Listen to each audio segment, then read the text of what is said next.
예, 안녕하세요. 반갑습니다. 김성천이라고 합니다. 이렇게 또 뵙게 돼서 영광이고 기쁘게 생각을 합니다. 주로 이제 저는 충북에서는 선생님들을 좀 많이 뵙기는 했었는데 이렇게 이제 시민사회 쪽 계신 분들을 뵙는 것은 처음인 것 같아요.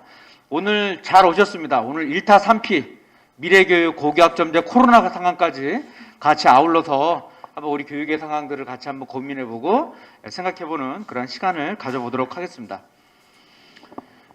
이제 최근 들어서 이런 이제 소환된 미래교육이라는 책이 나왔는데요.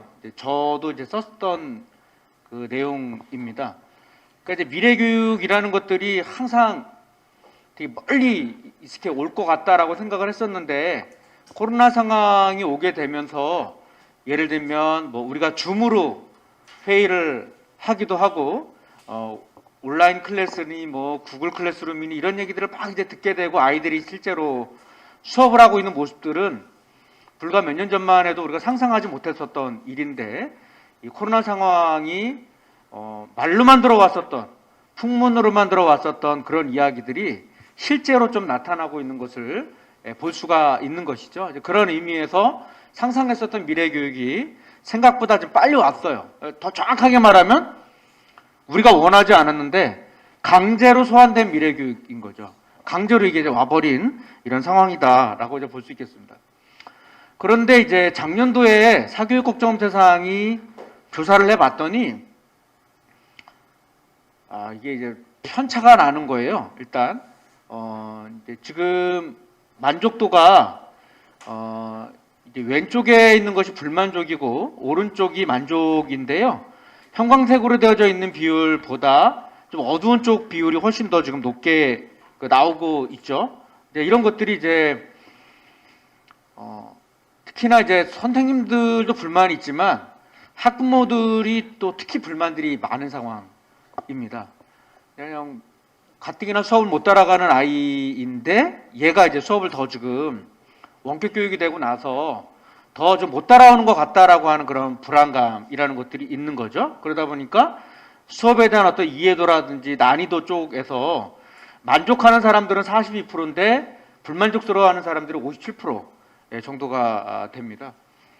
학습 양의 적정화 역시도 불만족이 훨씬 더 높고요.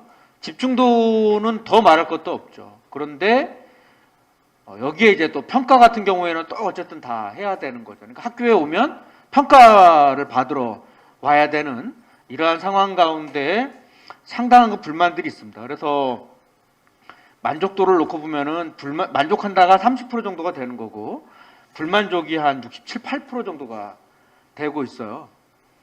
그러니까 이제 이런 지점들이 조금 고민이 되는 거죠. 근데 실제로 이제 제가 들은 얘기로도 충북에서도 아직도 이제 구글 클래스 유튜브 내지는 EBS 링크를 이제 걸고 있는 분이 있다고 해요. 지금도. 그러니까 이제 초창기 때는 뭐 그런가 보다 이렇게 급하니까 이렇게 쓸 수가 있었는데 이것을 이제 자꾸만 본인이 컨텐츠를 생산하지 않고 남이 만든 거를 이제 쓰기 시작했다라고 했을 때 당연히 이제 그 어떤 불만이라는 것들이 생길 수밖에 없는 구조인 것 같습니다. 핵심은 이제 피드백인 건데요. 이 안에서도 이제 결국 그러면 온라인이라는 매체가 갖고 있는 장점은 피드백의 용이성이거든요.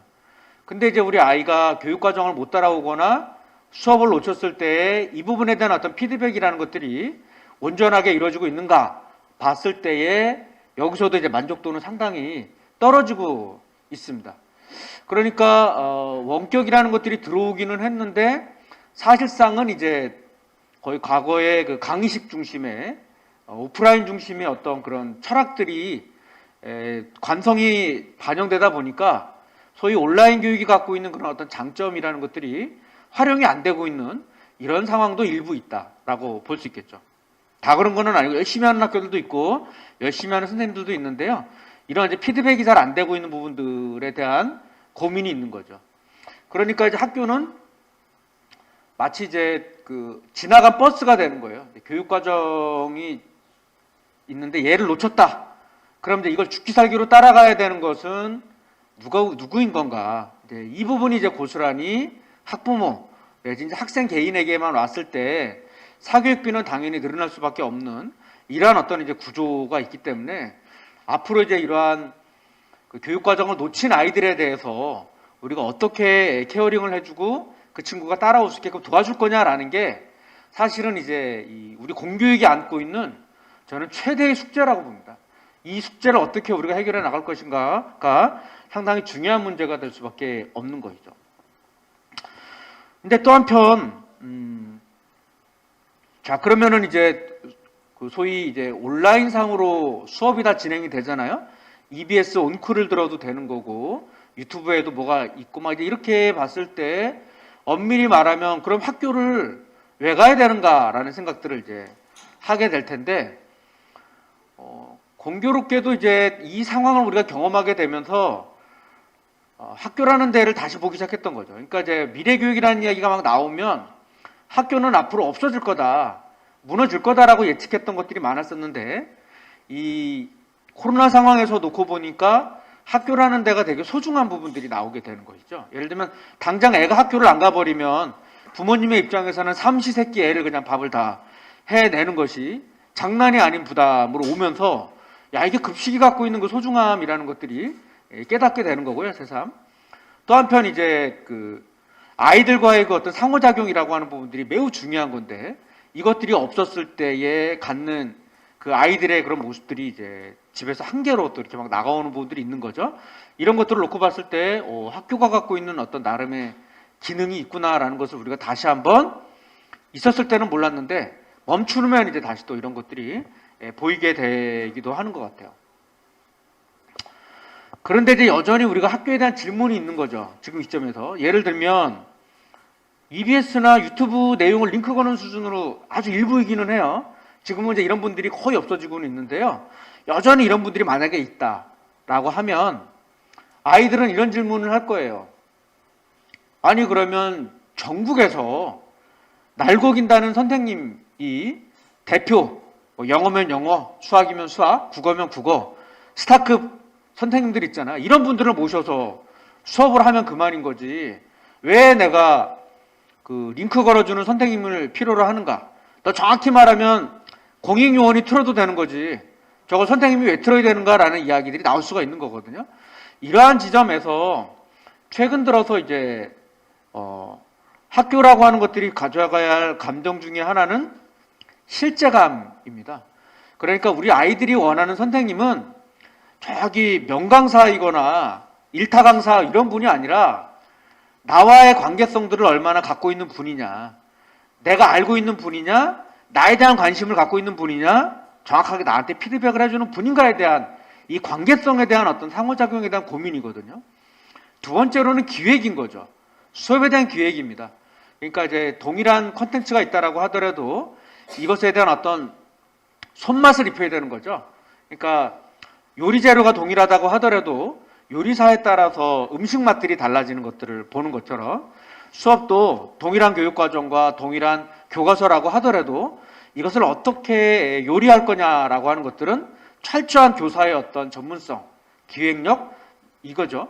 이런 이제 지점들을 우리가 통틀어서 교사 실제감이라고 하는 부분인 건데 이러한 실제감이라는 것들을 우리 지금 현재 학교 공간 안에서 의미 있게 구현해주고 있는 것인가라고 하는 이 질문과 성찰이 저는 매우 중요한 문제다라고 보여주는 거죠. 그러니까 미래교육이라고 했을 때 우리가 다 에듀테크, 기술의 문제로 보고 있는데 사실은 에듀테크의 문제는 수단이다라는 거죠. 본질은 역시 나의 선생님이 나에 대해서 얼마나 관심을 기울여졌는가, 우리 선생님이 어떻게 이 수업을 이끌어가고 있는 것인가라고 하는 부분들이 매우 중요한 문제인 거죠. 그렇기 때문에 AI가 들어오던 뭐 에듀테크가 들어오던 간에 우리 선생님이 나에 대한 관심은 어느 정도인 건가라는 거. 그럼 저는 이제 이 지점에서 학부모님들이 가지고 있는 고민은 사실은 공교육에다가 어마어마한 걸 기대하는 것은 아니라고 봐요. 내 아이에 대한 최소한의 성의와 관심이거든요. 편지 하나, 메시지 하나, 그리고 이제 관심 있는 어떤 질문 하나, 피드백 하나인 건데 이런 거조차가 없이 그냥 지나간 버스 방식으로 가버리는 거에 대해서 사실은 그런 상황이 됐을 때 공교육은 왜 존재해야 하는 건가? 유튜브 보면 되지? EBS 틀으면 되지? 전국의 일타 강사가 그냥 강의하면 되지라는 이 질문이 있을 거라는 거죠. 이거에 대한 우리 공교육의 대답은 뭔가라는 것들이 대단히 중요한 문제일 수밖에 없다라고 하는 부분들인 거죠. 저는 이제 이거에 대해서 우리 공교육이 이제 답할 때가 왔다. 입증을 해야 된다. 그 존재의 그 필요성에 대해서 입증을 하고 있어야 된다라고 하는 지점인 건데, 저는 이제 이 지점에 대해서는 좀 고민이 있어요. 이렇게 잘하는 학교들도 있는데, 그렇지 않은 학교들이 있는 부분들이 있어요. 그 뒤에서 좀 설명을 드리겠습니다. 또 하나는, 그러면 이제 학교가 왜 필요하냐라고 하는 지점인 건데, 놀랍게도 학교가 존재하는 이유는 사람과 사람과의 만남이었다라고 하는 지점이거든요. 분명히 이 매체를 통해서 일정하게 만날 수도 있지만 그 매체가 주지 못하는 사람과 사람과의 그 관계성, 상호작용, 온기 만남, 이게 뭐 친구와 친구가 됐던 교사와 아이들과의 만남이 됐던 이 지점들을 어떻게 보여줄 거냐라고 하는 지점들인 거고, 두 번째로 이제 시민성인 거죠. 그러니까 우리가 이제 내 아이만 잘 길러서 우리 아이의 안전이 보장되지 않는 구조가 오고 있는 거죠. 신문이나 뉴스를 봤을 때 안전이라든지 교통이라든지 이런 여러 가지가 정말 불안 요인들이 너무나도 커지고 있는 부분들이 있습니다. 문득 우리 아이가 지금 어디 가서 뭘 할까라고 하는 것들이 두려워지는 마음들이 있는 부분들이 있죠. 그러면 이제 이런 구조들에 대해서는 결국 우리가 함께 바꿔나가야 되는 문제가 있는 거지, 나 혼자서는 될 수가 없는 부분들이 있어요. 그러면 이제 결국 깨어있는 시민이 얼마나 우리 한국 사회의 어른들로 존재하고 있는 것인가라는 것들인 거고, 두 번째로는 우리 아이들이 정말 시민으로서 얼마나 잘 크고 있는가라고 하는 지점들인 거죠. 그러니까 이제 교육이라고 하는 것들은 사회화와 다른 지점이, 사회화라고 하는 것들은 과거의 그 역사적 전통과 지식들을 후세대들에게 잘 전수해 나가는 과정을 우리가 사회화라고 얘기합니다. 교육이라고 하는 것들은 사회화를 안고 있지만 변화와 변혁이라고 하는 가치를 또 갖고 있거든요. 그러니까 이 바꾸는 것, 그러니까 기존 사회의 세상을 계승하는 것을 넘어서서 이 부분에 대한 비판적 사고력을 바탕으로 해서 문제가 있는 것들을 어떻게 바꿔나갈 것인가라고 하는, 행동하는, 실천하는 어떤 이러한 고민들이 있는 거죠. 이게 이제 우리가 시민성이라고 이야기를 합니다. 근데 안타깝게도 우리 이제 공교육 자체의 교육 목표는 시민성이라고 얘기를 하는데, 민주시민 양성이라고 말을 하고는 있지만 그것이 사실 전면적인 어떤 일상의 실천의 원리로 작동했는가? 그렇지는 않은 부분들이 있는 거죠. 이런 이제 지점 안에서의 시민성을 어떻게 가져갈 것인가? 공동체성도 마찬가지죠. 또 하나는 공화주의입니다. 이 공화주의라고 하는 것들은 결국 그 이제 최근에 학교 자체에 대한 논의가 상당히 많아지고 있고요. 지방 자치에 대한 이야기들도 많아지고 있습니다.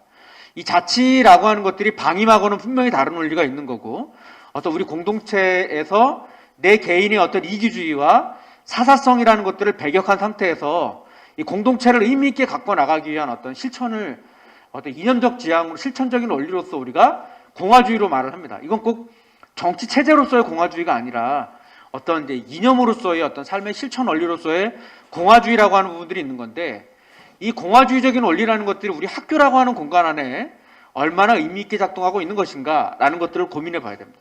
또 하나는 학습의 경험인 거죠. 그러니까 결국은 이제 의미인 것 같아요. 이게 의미라고 하는 부분들인 건데, 이 의미와 삶이 만나지 않는 학습이라고 하는 것들은 입시를 위한 어떤 학습의 원리로 우리가 작동할 수밖에 없는 부분들이기 때문에, 그렇다고 한다면 이 배우는 것들이 내 삶과 무관한 것이 아니라 내 삶과 연결되어 있다라고 하는 것들을 어떻게 아이들에게 알려줄 것인가, 이런 이제 과정들이 사실은 이제 학교가 존재하는 이유라고 볼 수가 있는 것이죠. 이것이 없다면 아이들은 나 학원 가서 수업 들을래요, 뭐 이렇게 될 가능성이 있기 때문에 이거에 대한 어떤 치열한 고민들을 할 필요가 있겠다라고 보여집니다. 그런데 이제 이번에 학교를 보니까 좀 드러난 민낯이 있어요. 첫 번째가 요실금 지침. 그러니까 학교 스스로가 뭔가를 판단해 나가는 것이 아니라 지침을 의해서 막 움직여줄 수밖에 없는 부분들인 거고, 계약 일정이나 이런 것들도 다 언론을 통해서 먼저 알아버리는 이러한 어떤 이제 한계성이 있는 거고요. 그리고 이제 이렇게 이제 지침이 강화되는 구조로 가다 보면은 상대적으로 이 자치와 분권의 가치는 약화될 수밖에 없는 딜레마가 있다라고 봐야 됩니다. 그리고 이제 또 하나는 학교 안에서도 그 선생님들이 정말 우리 이 아이들을 위해서 우리 한번 뭐 한번 해봅시다. 근데 온라인 가정 방문이라도 한번 해봅시다. 뭐 우리 한번 이렇게 EBS 링크 거는 건 아니지 않아요? 우리도 스스로가 한번 제작을 해서 뭔가를 만들어 봅시다라고 제안을 했을 때, 그거 좋은 아이디어입니다. 한번 해봅시다. 이렇게 가는 학교가 있는가 하면, 니만 좋은 교사야? 네가 이렇게 치고 나가면 난 뭐가 돼? 이러고 이제 나가버리면 그 열심히 하려고 하는 사람들이 하향 평준화가 될 수가 있거든요. 이걸 이제 끌어내리기 문화라고 볼 수가 있어요. 저는 은근히 우리 안에 이런 문화가 있다라고 생각을 합니다. 제가 이제 뭐 행정실장들이나 이런 분들 가끔씩 뵈면, 나 개인적으로 나는 이런저런 제안을 하면, 나 개인은 돕고 싶다. 근데 내가 이렇게 하는 순간 나는 우리 지역사회로부터 나는 아웃된다. 이런 얘기를 하시거든요. 이런 분들이 되게 많이 있다라고 하는 거죠. 이게 왜 치고 나가려고 하면 치고 나갈 수 있어야 되는데, 그것들이 왜 눈치를 봐가면서 못하는가?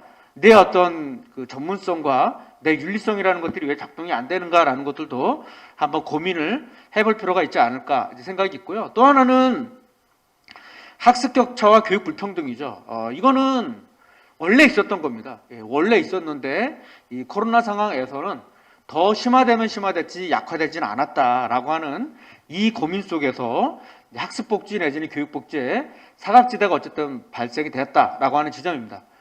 그래서 저는 이제 그래서 교사들은 두 가지 모형이 있겠다. 하나는 관리형 교사라고 하는 것들은 기존에 있는 콘텐츠들을 갖고 링크 걸거나 뭐 활용을 하는 사람들인 거고요. 그런데 이제 더 바람직한 모습은 설계형 교사다. 여기에 교육과정에 대한 어떤 내 기획, 나의 고민, 이런 것들이 가미가 되어야 된다. 그렇지 않으면 이 관리형 교사는 정확히 말하면 프랜차이즈점 사장님이 될 가능성이 있는 것이죠.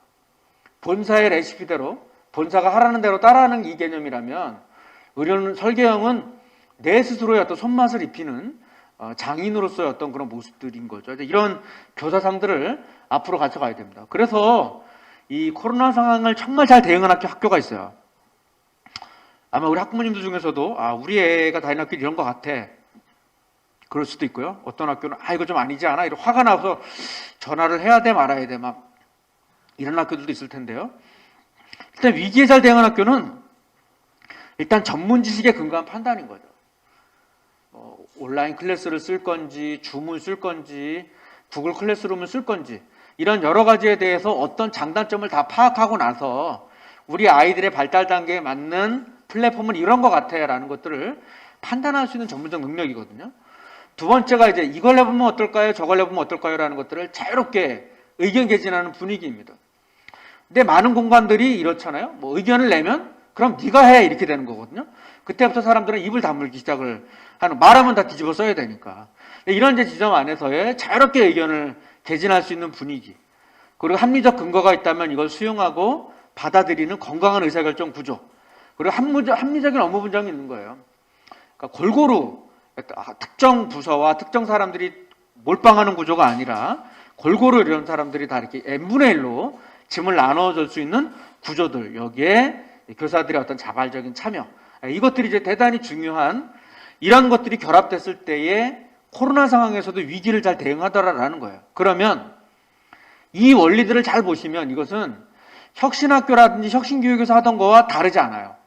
이건 뭐냐면 혁신학교와 혁신교육의 기본기가 있는 학교들이 이런 코로나 위기 상황에서도 잘 대응할 수가 있는 것이죠. 이런 기본기가 없는 학교에서는 갑자기 대응을 절대로 잘할 리가 없다라고 하는 지점에서 학교의 기본기라는 것들이 과연 뭔가, 이것도 우리가 같이 고민해 볼 필요가 있을 것 같습니다. 그래서 코로나 상황에서 우리가 한번 좀 고민해 볼 주제들을 좀 말씀을 좀 드렸고요. 이 유박란 박사의 이제 보고서도 그랬고, 많은 미래교육에 관련되어 있는 보고서들을 보면은 미래교육이라는 것들이 두 가지입니다. 미래사회가. 크게는 객관주의, 주어진 미래입니다. 정해진 미래인 거죠. 학령 인구가 언제부터 확 줄어드니까 대학이 몇 개가 문 닫고 이렇게 될 거다. 예측 가능하잖아요. 이런 것들은 객관주의적 관점입니다.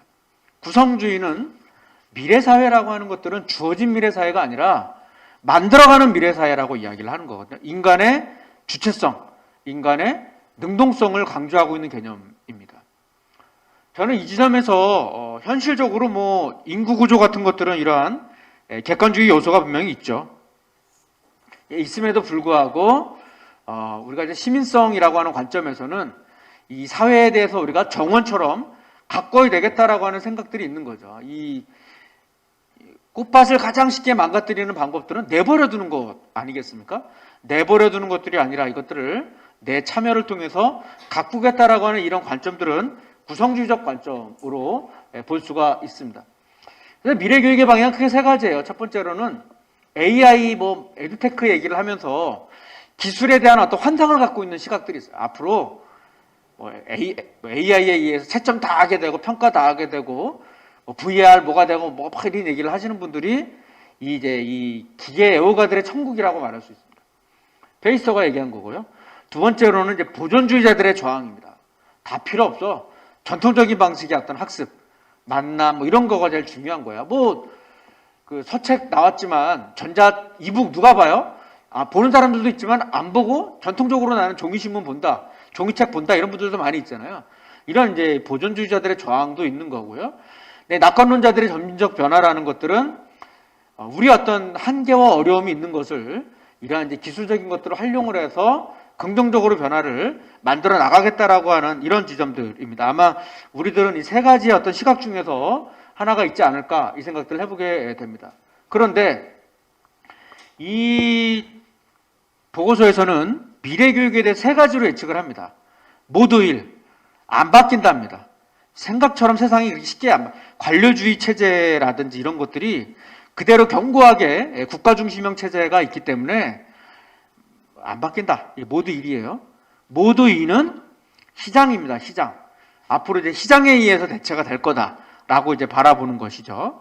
모두 3은 시민 공동체 주도의 사회혁신이고 교육혁신이거든요. 근데 이제 전문가들의 예측은 모두 2가 가장 많이 나왔어요. 앞으로 시장 중심의 어떤 체제가 되게 강화될 거다라고 전망했던 시각이 가장 많아요. 그런데 어떤 세상을 우리는 꿈꾸는가에 대해서는, 어떤 세상으로 가기를 원하는가에 대해서는 모두 3이 많이 나왔다라고 하는 지점들인 거거든요. 그러면 이제 앞으로 우리가 이런 모두 3에 대한 고민 속에서 길들을 찾아갈 필요가 있습니다.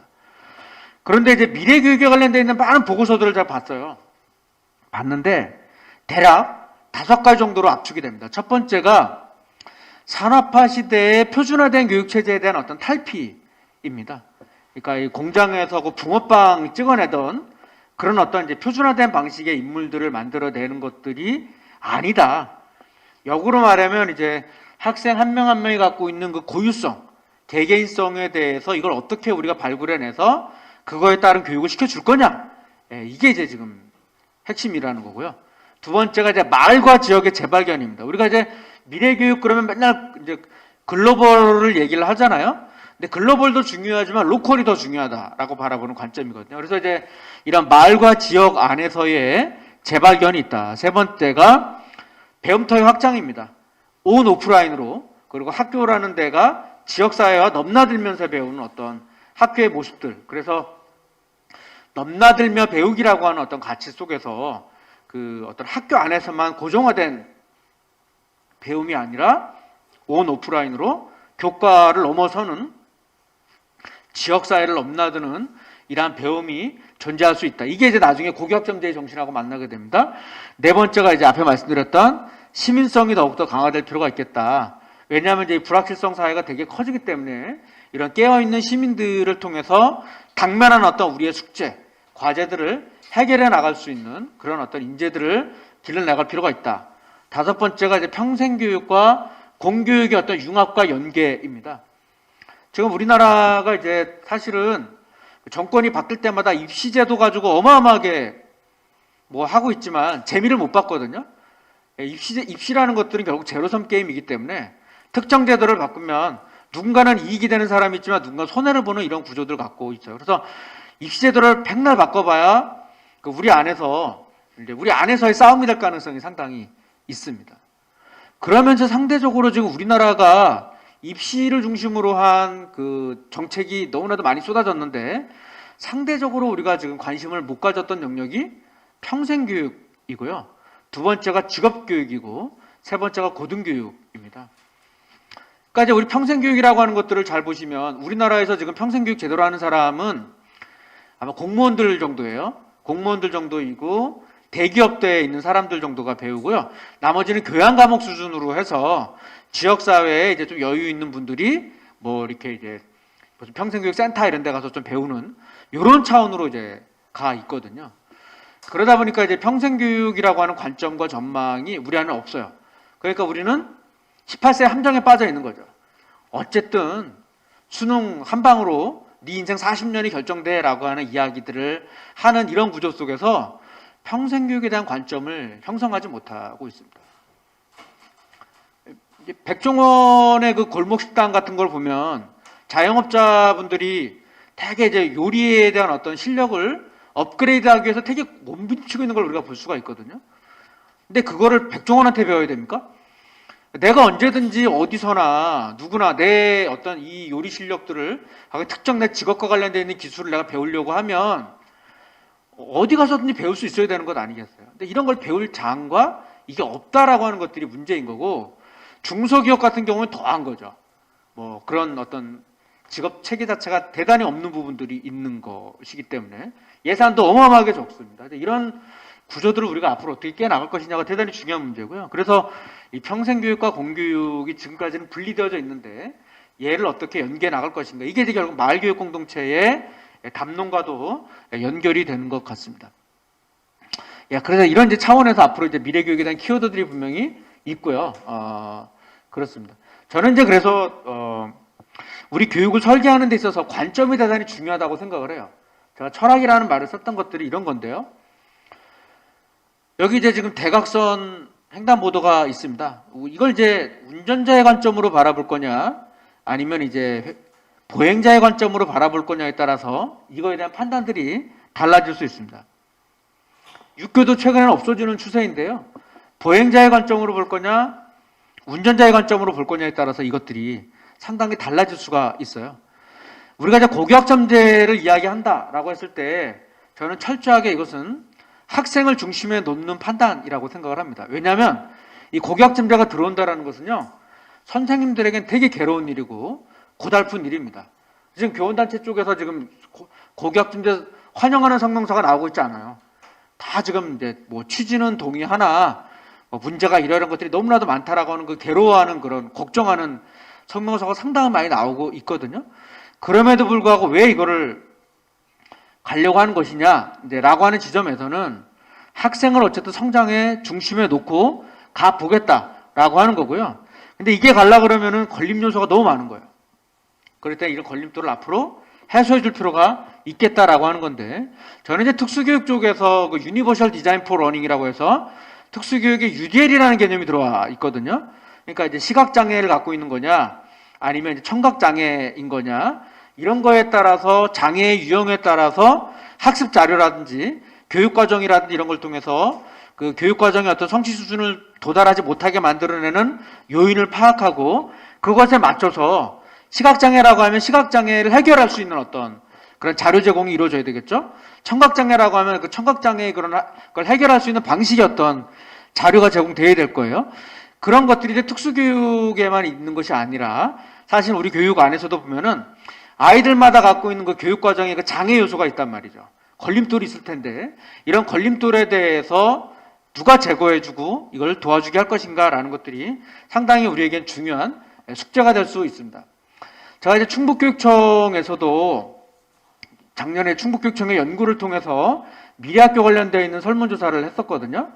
근데 이제 우리 학부모님들과 학생들, 교원들을 대상으로 놓고 봤을 때 앞으로 네트워크 사회가 될 거다라고 전망하는 게 상당히 높게 나왔습니다. 네트워크 사회에 대한 어떤 그런 고민들이죠. 그러면 이건 뭐냐면 학교가 이제 더 이상 고립된 선처럼 계란판 속의 계란처럼 따로 있어서는 안 된다라고 하는 이제 이런 지점 안에서의 학교가 이제 상당히 중요한 이제 이 변곡점에 지금 와 있는 상황들이거든요.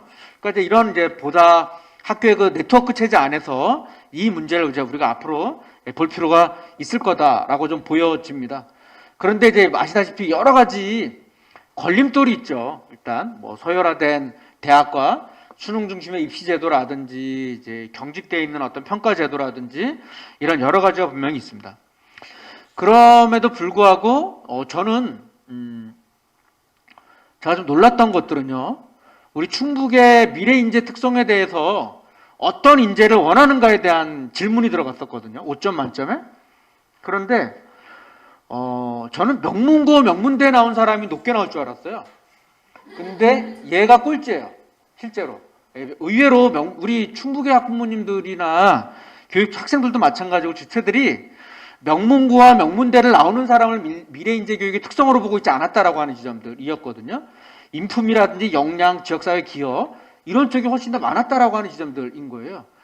그러니까 이제 학교에서도 보면은 가끔씩 뭐 우리 학부모님들이 이런 뭐 명문대 이런 요구가 되게 강해요라고 얘기를 하지만 그게 전반적인 건 아니다. 이제 이런 지점들을 우리가 한번 좀 놓고 고민을 해볼 필요가 있을 것 같습니다. 그런데 이제 이제 우선순위도 있었는데 제가 이제 특별히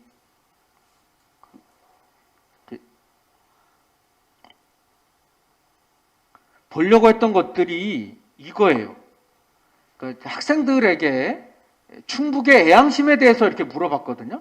그러니까 충북 지역에 대한 애정이 얼마나 있느냐, 지역과 마을의 역사와 가치를 얼마나 인식하고 있는 것인가, 미래에 충북에서 거주할 의사가 있는 것인가, 이제 보시면 대단히 낮게 나오고 있거든요.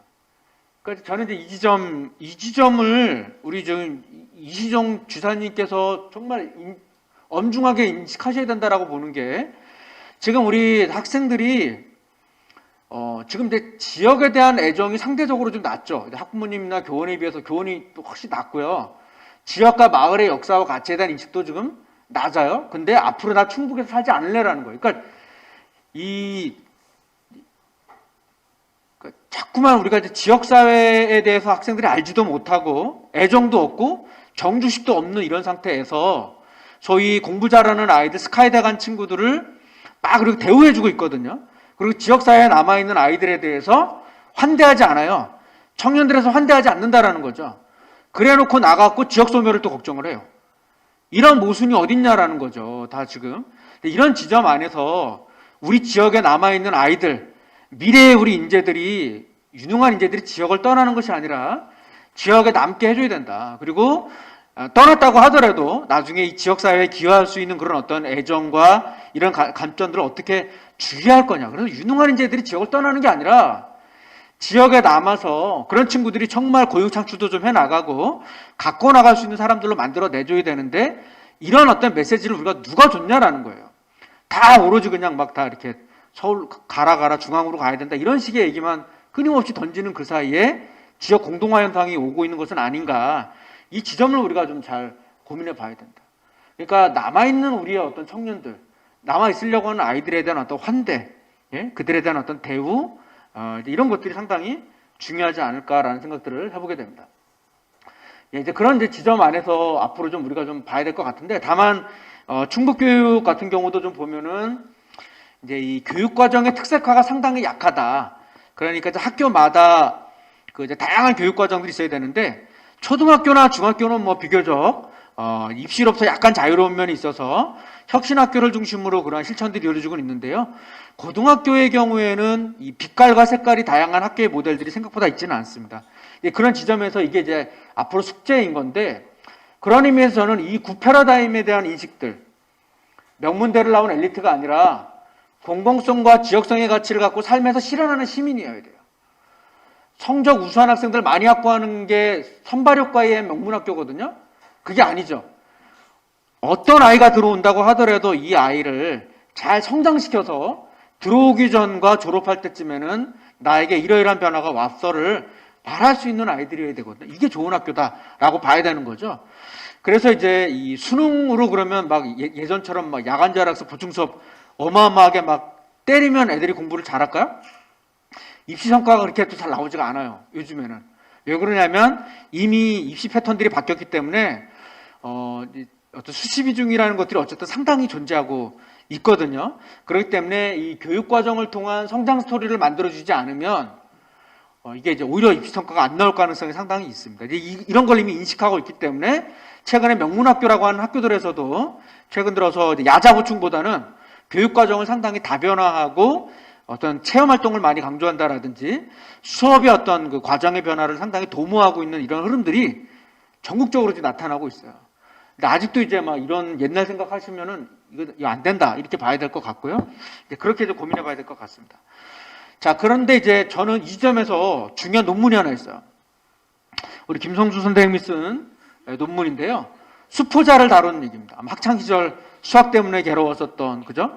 이제 우리 고등학교 가보면은 수포자들 되게 많아요. 한 절반 애들은 말이 인문계인데 오면은 진짜 절반 정도는 정말 퍼져 있는 아이들 많습니다. 고등학교 2학년인데 뭐 2분의 1 더하기 3분의 1을 5분의 1하고 말하고 막 5분의 1하고 1000분의 1하고 어느 게 더 크냐면 1000분의 1이 더 크다고 얘기하고 막 진짜 이런 게 막 나오고 있거든요. 근데 이게 수포자 아이들인데요. 우리는 그동안 이제 이 수포자 문제들도 수학 학습 능력이 없고 수학 성적에 필요성이 있는 게 있죠. 그래서 이제 이 친구들이 나 수학도 정말 학습 능력이 있고 정말 이거 필요해. 얘네들이 수학 우등생이죠. 근데 이제 그 수학 능력은 있는데 이제 필요한 거는 알겠어요. 알겠는데 잘해야 되는 건 알겠는데 맨날 안 되는 거죠. 아무리 노력해도 안 돼요. 사교육 때려박아도 안 돼. 이런 친구들이 있어요. 착한 수포자입니다. 근데 이게 이제 뭐 수학 학습 능력은 있는데 이제 뭐 성적이 필요 없는 아이들이 있죠. 뭐 예를 들면 이제 주로 예체능 쪽 아이들이 굳이 뭐 수학 안 해도 되니까 이런 경우가 좀 있고요. 그다음에 이제 진정한 수포자들은 학습 능력도 없고 필요도 없어 이거. 이런 이제 친구들이 이제 수학 시간에 그냥 선생님 뭐 이제 딴 거 해도 돼요 뭐 이렇게 나오는 거죠. 근데 이런 이제 수포자 문제가 발생하는 거에 대해서 우리는 그동안 학생 개인의 문제를 봤단 말이에요. 네가 예습 복습 안 했기 때문에 그런 거지, 뭐 혹은 뭐 선생님들이 못 가르쳐서 그런 거지라고 바라봤는데 이 논문에서는 그게 아니에요. 수포자 문제라는 것들이 구조의 문제가 아닐까라고 하는 지점들인 거죠. 그래서 수학이 그러니까 이제 너무 많은 난도와 어려운 내용들을 갖고 내 삶과 의미가 없는 그런 수학을 갖고 그냥 드립다 문제 푸는 연산 중심의 어떤 그런 원리와 상관없는 그런 식의 어떤 수학을 우리가 학창 시절에 해왔었잖아요.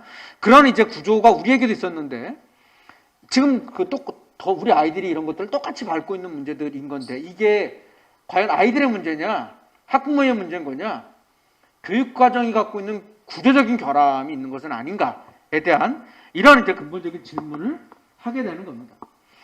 그래서 이제 이 수포자 안에는 이제 이 친구들 이 논문을 보면은 눈물 나요. 수업 시간에 정말 투명인간처럼 버티고 있는 거죠. 하나도 뭔 말인지를 못 알아듣겠는데 좀 말썽 부리는 애들은 차라리 누워서 엎드리기라도 하는데 착한 애들은 하나도 못 알아듣겠는데 그냥 이렇게 고개 끄덕이면서 필기나 하고 앉아있고 막 이런 구조가 있는 거거든요. 그 투명인간이 되어져 있는 거고 그다음에 이제 불평등이 막 그 애초부터 잘하는 애와 못하는 아이들이 확 그 구별이 되고 있는 이런 것들인 거고요. 그러면서 이제 이 문제가 자기를 자학하게 됩니다. 나는 머리가 나쁜가 봐. 나는 안 돼. 이러면서 이제 자기 자신을 되게 이제 자학하게 되고 아주 죽을도록 자기 자신을 미워하게 되는 이러한 어떤 이제 구조들이 나타나게 됩니다. 이런 이제 지점을 놓고 봤을 때 사실은 이제 이게 개인의 문제가 아니라 구조의 문제인 거죠. 단적인 예로 하여튼 좀 더 고민을 해봤으면 좋겠고요. 그러면은 이제 가보겠습니다. 더 이제 본격적으로 말씀을 드리겠습니다. 이 장하다라고 하는 친구가 90년대 초반에 자살을 하거든요. 선생님의 아이였는데 이제 전주 무학산에서 독국물을 먹고 자살을 해요. 되게 이제 이 친구가 여기 보면은 하나님 들어보세요. 하늘나라가 얼마나 멀리 있나요? 거기서 강도가 없겠죠. 고3 시험 때 점수 뺏으러 달래던 칼든 강도는요. 하나님 들어보세요. 여기 너무 답답해요. 문학도 음악도 즐길 수 없는 고3 교실이거든요. 서로의 자존심을 마구 짓밟는 세상. 친구도 없고 스승도 없는 세상이 싫어요. 오직 공부만 강요당하는 고3의 고통을 하나님 좀 들어보세요. 언제쯤이면 고통 없는 세상이 될 수 있나요? 이런 이 친구는 문학을 엄청나게 좋아했던 친구고요. 음악을 좋아했던 친구인데 내가 좋아하는 것들을 하지 못한 상태에서 그렇게 하다가 자살을 했어요. 그래서 이제 이 친구가 시를 워낙 잘 써가지고 아버지가 이제 시를 모아서 유고 시집을 낸 거예요. 유고 시집을 내서 정태춘 씨에게 간 게 이제 비둘기의 꿈이라는 노래가 나왔고요. 고형원이라고 하는 사람에게 갔는데 이 시집을 읽고 너무 가슴이 아파서 일주일 동안 단식을 합니다. 일주일 동안 단식을 하고 이제 지금 방금 나왔던 그 노래 메시지가 이제 나오게 되는 것이죠. 그런 이제 지점 안에서 어쨌든 우리가 이제 소망의 길을 어쨌든 만들어갈 필요가 있는데 이 고교학점제라고 하는 것들은 혹은 미래교육도 마찬가지입니다만 핵심은 평균의 종말입니다. 이 책은 하버드대에 있는 이제 토드 로즈 교수가 쓴 책인데요. 아무튼 평균이라고 하는 것들은 없다라고 하는 거예요. 평균은 없다. 각자가 갖고 있는 개개인성과 고유성이라는 게 있는데 정확히 말하면 우리나라의 그 교육체제가 평균값을 내는 체제죠. 국영수사가 다 합쳐가지고 몇 점 나왔는데 평균 점수 가지고 서열화 쫙 매겨가지고 등급화시켜 나가는 게 우리 교육체제인 거잖아요. 그런 관점에서 어떤 아이들은 수학을 잘할 수가 있고 어떤 아이들은 음악을 잘할 수가 있는데 그 음악을 잘하는 아이가 수학을 못했다는 이유로 다 희석이 돼버리는 거죠.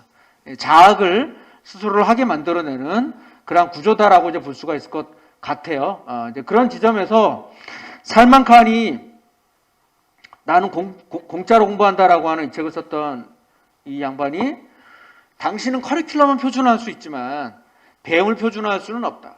적극적인 배움, 주도적인 배움은 각각의 학생에게 언제 배울지 결정할 자유를 주는 데서 시작한다. 이런 것들이 과거에 우리가 받아왔었던 그 교육과 상당히 달라지는 어떤 교육에 대한 상상력들이 작동되고 있다라고 보는 거고요. 그다음에 넘나들며 배우기 이 책은 미국에서 이제 쉽게 말하면 공교육을 떠났던 친구들이 뭐 우리로 따지면 자퇴생들인 거죠. 이런 친구들이 어떻게 살아가고 있는가를 담아봤더니 생각보다 잘 살고 있는 거예요. 오히려 학교에 있을 때보다 바깥에 나가서 지역사회에 나가서 이것저것 경험하고 활동해보고 했던 친구들이 더 성장하더라라고 하는 것들을 보면서 소위 이제 우리로 따지면 대안학교 같은 데에서 저런 넘나들기 배움을 통해서 얼마나 많이 아이들이 성장해 나갔는가를 담아낸 책들입니다. 자, 그러면 이제 본격적으로 고교학점제 얘기를 말씀을 드리겠습니다. 이 고교학점제에 대해서는 상당히 복잡해요. 불안해져. 일단 야, 저거 될까 우리나라에서? 우리나라의 교육정책이라는 게 항상 시작은 창대하였으나 끝은 미약하리라. 늘 이제 그렇게 끝나지 않습니까? 항상 용두삼이 뭐 자유학기제도 뭐 그랬고 뭐 항상 그랬던 게 너무 많기 때문에 못 믿는 거예요. 뭐 항상 저러다가 말겠지 이런 게 너무나도 이제 많이 있단 말이죠. 그리고 한두 번 우리가 실패해 본 게 아니거든요. 예전에 그 교과교실제라 그래갖고 뭐 엄청나게 했는데 그것도 뭐 재미 못 봤고 막 이런 것들이 분명히 있습니다. 다만 이제 뭐 논란은 좀 있어요. 이게 뭐냐면 그러니까 이제 그 보편 이제 과연 아이들이 흥미에 따라서 선택을 해 나가는 이런 구조가 교육학적으로 타당한 건가에 대한 논쟁을 있을 수 있습니다.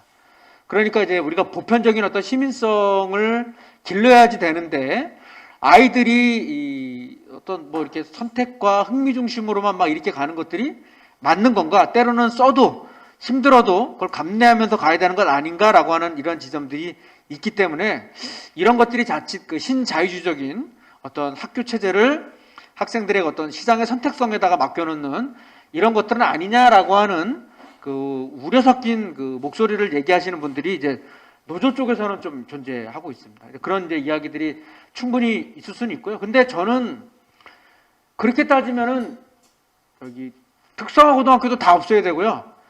특목고도 다 없어야 되고 뭐 완전하게 그냥 단일 학교 체제로 만들어내야지 되는 부분들이 있거든요. 그래서 오히려 초등학교 6년하고 중학교 3년 더군다나 고등학교 1학년까지가 공통교육 과정이라는 게 있거든요. 10학년을 공통교육 과정을 이끌어 왔으면 되는 거지 이거를 또 전부 다 또 고2고3까지도 다 그렇게 가야 되는 것인가 라는 이 지점 안에서는 조금 고민해 볼 지점이 있지 않을까. 실제 이미 그 아이들의 그 필요와 수준과 이게 너무나도 분화되어져 있기 때문에 그거를 뭐 하나의 그 공통교육 과정 중심으로 다 가져가야 된다. 그건 대학교 가서 하면 된다라고 하는 얘기가 이론상으로는 맞을지는 모르겠는데 현실에서는 너무나도 다른 이야기가 아닌가라는 생각들도 좀 해보게 됩니다. 그런 의미에서 좀 고민을 해봐야 되는데 이 친구가 이제 고교학점제를 했던 친구거든요. 근데 이제 그 연구학교 나왔던 학교의 졸업생이 이런 얘기를 해요. 고등학생들은 시간표라는 정해진 삶을 살게 되고 정해진 틀이 있지만 고교학점제는 내가 선택하고 꾸려볼 수 있는 자율성이 삶 자체를 주체적으로 만들 수 있다고 생각해요. 그 수업을 듣는 친구들도 많은 책임감을 느끼고 내가 어려움이 있어도 같이 감당해야 할 문제로 바라봤습니다. 단순히 무슨 과목을 들을까를 고민하는 과정이 아니라 나의 삶을 무엇으로 채워갈까를 고민하는 과정이었습니다. 라고 하는 것들이 선택권을 준다라고 하는 것 자체가 내 스스로가 이제 고민하게끔 만들어내는 주어진 교육 과정이 아니라 내가 책임지고 내가 만들어가는 어떤 그런 교육 과정이라고 하는 상상력이 삶에 대한 어떤 태도, 어떤 교육에 대한 어떤 시각 자체를 바꾸고 있다라고 하는 것을 우리가 짐작해 볼 수 있습니다. 자, 그럼 이제 고교학점제라는 게 뭐냐? 이건 교육부가 내린 정의이거든요. 쉽게 말하면 이제 이게 진로와 적성에 따라 다양한 과목을 이수하여 쉽게 말하면 대학하고 똑같은 거죠. 대학교에서도 학점을 일정하게 졸업 기준에 맞는 포인트들을 다 따야 졸업이 되는 거고 그걸 못 따면 졸업이 안 되는 그런 구조인데 이걸 이제 고등학교에도 가져오겠다라고 볼 수가 있습니다. 다만 이제 이 1단위 지금 이제 우리가 교육과정의 1단위를 17시간으로 얘기를 하거든요. 근데 이제 이것이 이제 16시간으로 이제 바뀌어요. 16시간으로 바뀝니다. 대학은 15시간이거든요.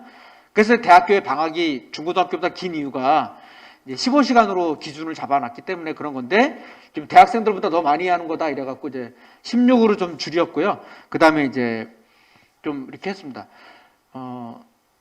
그런데 이제 그러면 왜 고교학점제냐? 지금 우리 교육이 책임교육 관점에서도 볼 필요가 있습니다. 쉽게 말하면 우리나라의 그 졸업 기준은 출석 일수의 3분의 2만 채우면 졸업이 되는 구조이거든요. 그런데 이제 이렇게 하다 보니까 그 외국의 경우에는 그 졸업시험제가 있거나 학점제를 적용을 해요. 졸업고사가 있거나 그렇게 해서 일정한 그 성취 수준에 도달이 안 된 아이들에 대해서는 발굴이 되는 거고 발견이 되는 거고 이 아이들에 대한 어떤 케어링 프로그램이 있습니다. 근데 우리는 그런 시스템이 없어요. 그냥 엉덩이만 붙이고 책상에 앉아 있으면 얘는 어쨌든 졸업이 되는 구조다라고 하는 지점이거든요. 이 지점에서 이제 학점제가 들어온다라는 것은 너가 일정한 기준에 성취 도달이 안 되면 졸업이 안 될 수도 있어라고 하는 그러한 어떤 이야기들이 나올 수가 있다라고 하는 거죠. 그렇기 때문에 부담이 생각보다 있고요. 두 번째로는 진로적인 관점에서 봐야 될 것 같아요. 이제 우리가 그동안 진로 그러면 학교 밖 체험활동 중심으로 진로를 만난다라고 봤는데 정확하게는 교육과정을 통해서 진로를 만나야 되지 않겠어요? 그러니까 결국 이제 교육과정을 통해서 아이들이 진로를 만나게 해주려고 그러면은 학점제와 연결될 수밖에 없다. 세 번째로는 학습 소외 현상이 존재합니다. 그러니까 앞에 말씀드렸던 수포자 문제하고도 연결이 되는데요. 예를 들면 국문과를 갈 아이가 그냥 공통수학 내지는 기본수학만 하면 되는 거지 얘가 왜 그 고난도의 어떤 수학을 배워야 하는가? 그러니까 우리나라의 그 공통교육과정으로 보게 되면 국어와 영어, 수학은요 각각 10단위만 이수하면 돼요. 그러니까 국영수 1학년 때의 공통과정만 이수를 하게 되면 2학년, 3학년 때 수학 안 해도 돼요. 영어 안 해도 됩니다. 국어 안 해도 됩니다. 근데 그렇게 하는 학교 없어요. 다 깔죠. 그 이유는 이제 두 가지인데요. 하나는 어쨌든 뭐 수능 반영교 과목을 배워야 네가 수능 대비를 할 수 있으니까 수능을 네가 볼 거라면 그 과목들을 다 들어. 이런 원리가 하나 있고요. 두 번째로 음모론인데요. 음모론은 뭐냐면 상위권 아이들이 있어요. 그러면 500명이 듣는 과목에서 1%를 하게 되면 4%가 나오니까 20명 1등급이 나옵니다. 근데 20명 내지 30명으로 만약에 줄여놔 버리면은 1등급 수가 적게 나오죠. 안 나오게 되는 거예요. 그러니까 쉽게 말하면 뭐야? 상위권 애들을 1등급으로 몰아주려고 그러면은 깔아주는 애들이 많아야 돼요. 그러니까 너네들 다 그냥 그렇게 해야 명문대학에 보낼 수가 있는 이런 이제 음모론도 있을 수 있는 거죠. 이제 그런 관점에서 그러면 이 얘네들은 깔아주는 거 외에 내가 의미도 없는 과목들을 왜 이렇게 열심히 해야 되는 건가? 이 고민을 할 수밖에 없단 말이죠. 또 하나가 이제 이 고교체제인데 특목고는 성골이고 자사고는 진골, 일반고와 육두품은 특성화고는 육두품인가? 우리나라의 그 고교체제가 갖고 있는 이런 고민들을 해야 되는데요. 저는 이제 앞으로 이게 네트워크 체제로 가야 된다라고 봅니다. 그게 뭐냐면 예를 들어 외고가 있어요. 그럼 외고 아이들끼리만 선발을 해갖고 외고 아이들끼리만 교육과정을 듣잖아요. 이거는 공공재로 봐야 되는 거죠. 외고가 공공재로 본다면 외고가 갖고 있는 교육과정이 있어. 예를 들면 청주의 아이들 중에서 나 스페인어 배우고 싶은데 우리 학교에는 스페인어를 배울 수 있는 데가 없어요. 근데 외고에 가면 있을 수 있다라고 하면 그 친구가 지역에 있는 아이들이 이걸 만약에 공공재라고 바라본다면 외고에 가서 수업을 듣거나 외고 선생님이 지역의 아이들을 위해서 수업 과정을 열어줄 수가 있는 거거든요. 이게 이제 네트워크형 체제입니다. 지금까지는 폐쇄형 단독 체제였는데 네트워크형 체제로 앞으로 고교 체제를 바꿔나가자라고 하는 부분들로 볼 수가 있겠고요. 또 하나는 이제 지금 국가 단위의 교육 과정이 너무 경직돼 있다 보니까 단위 학교 안에서 혹은 지역 단위 안에서 교육 과정이 그렇게 다양화되어 있지 않은 것이죠. 이 지점에 대해서 이제 앞으로 왜 학교에서 지역에 따라서 필요로 하고 있는 교과목을 못 만들까? 만들어야지라고 하는 고민을 하게 되잖아요. 이제 고교학점제가 되면은 학교에서 교과목을 만들 수가 있거든요. 아마 이제 이러한 학교 교육 과정 내지 지역 교육 과정이 더욱더 만들어질 거다라고 이제 볼 수가 있겠습니다. 자, 그러면 이 이야기가 새로운 이야기냐? 그렇지는 않습니다. 우리나라 55년도의 교육 과정에서 이미 선택이라는 말이 들어와 있어요. 여기 보시면 선택이라는 말들이 이제 들어와 있잖아요. 그러니까 이제 우리나라의 교육 과정 자체가 이제 그 미군정 시절에 이제 교수부장을 하셨던 오천석 선생님이라는 분이 이제 우리 교육 과정의 틀을 잡으셨는데 오천석 선생님은 이제 그 킬패트릭의 제자예요. 킬패트릭은 존 듀이의 제자였습니다. 그러다 보니까 이제 이 라인이 우리나라 교육이 이렇게 잘 보면 그 미국의 영향을 많이 받았는데 약간 이제 아동 중심 내지는 생활 중심 교육 과정과 연결되어져 있는 그런 어떤 구조가 있다 보니까 이렇게 이제 그 선택 교육 과정에 대한 이야기가 있고요. 오천석 선생님 책을 보게 되면 50년대에 이미 평택 종고에서 고교학점제를 고민했습니다. 이때 고교학점제라는 말을 그때 썼어요. 그러니까 이게 새로운 이야기들은 아니다라고 볼 수가 있을 것 같습니다. 그런데 이제 그 우리나라에서는 7차 교육과정에서부터 이런 선택에 대한 이야기들이 들어와 있는데요. 제가 봤을 때는 고교학점제의 가치는 두 가지예요. 하나는 다양성입니다. 그러니까 A 학교, B 학교, C 학교가 획일화된 학교가 아니라 교육과정이 되게 다양해지는 방식을 통해서 다양한 선택 과목이 있고 다양한 학교가 존재한다라고 하는 지점 안에서의 다양성이에요. 그런데 이것만이 전부는 아닙니다. 최근에 많은 교과목을 열어주면은 이게 되는 거야 라고 하는 쪽으로 가고 있는데 저는 이거와 함께 더 중요한 게 이거라고 봐요. 책임성입니다. 양방향의 책임이에요. 하나는 너가 어쨌든 그 과목을 선택을 했으면 그 과목에서 제시하고 있는 성취 수준을 최소한의 성취 수준을 đạt기 위해서 네가 노력해야 돼라는 메시지가 있고요. 두 번째로는 근데 얘가 노력을 했는데도 못 따라올 것 같아요. 안 될 것 같아요. 그랬을 때 너 안 됐으니까 너 아웃. 학교 그만둬. 이게 아니죠. 이 아이를 도와주기 위해서 네가 이 과목을 안 되면 재이수를 하게 하든가 아니면 다른 대체 과목을 듣게 해주든가 해서 어쨌든지 얘 친구가 이런 기준에 도달할 수 있게끔 도와주는 시스템이 있어야 돼요. 이게 학교의 책임과 개인의 책임이 연동돼 있죠. 이게 양방향의 책임성입니다. 따라서 이런 책임 교육에 대한 가치는 그러니까 더 중요한데 제가 봤을 때 이 책임 교육의 가치는 상대적으로 덜 강조가 되고 이쪽 다양성으로만 지금 얘기가 조금 되고 있는 면들은 좀 아쉽다. 그런데 이 고교학점제는 이 볼링에서 킹핀입니다. 그러니까 스트라이크를 치려면 1번 핀과 5번 핀을 맞춰야지 이게 이제 스트라이크가 되는 것처럼 반드시 맞춰야 할 게 있는 건데요. 역으로 말하면 얘를 건드리면은 다른 것들이 줄줄이 좀 따라오는 이런 것들이 이제 있다라고 봐야 되는데 이게 이제 정책 레버리지 효과라고 해서 지렛대 효과가 좀 있습니다. 그러니까 고교학점제를 건드리려고 그러면은 교육 목표, 고교체제, 대입, 시설, 예산, 인사를 다 같이 건드려줘야 돼요. 이 고교학점제 하나만 갖고는 생존하기가 어려운 구조이거든요. 그런 의미에서 이게 이제 조금 이제 트로이의 목마처럼 많은 변화를 만들어낼 수도 있고 안 그러면 이제 전사하겠죠. 트로이의 목마를 탄 용사들이 전사할 수도 있는 부분들인 건데 지금 이제 제가 그 충북에 있는 교육과정들도 한번 좀 들여다봤어요. 학교별로 교육과정을 봤는데 몇 가지 문제가 있었습니다. 첫 번째가 경로 의존형이에요. 겉으로는 그 2015 개정교육과정인데 사실상은 5차 교육과정 수준으로 학생들의 선택권을 보장해주고 있지 않습니다. 두 번째가 위인설 관형입니다. 학생들의 필요에 맞춰서 교육과정을 짠 게 아니고 선생님들의 자리에 맞춰갖고 별로 요구도 없는 과목들을 막 유도해갖고 만들어냅니다. 세 번째가 수능 종속기. 이게 제일 많죠. 그러니까 수능 반영교 과목들을 다 교육과정에 반영을 하고요. 국영수를 선택하지 않을 권리는 없어요. 미보장합니다.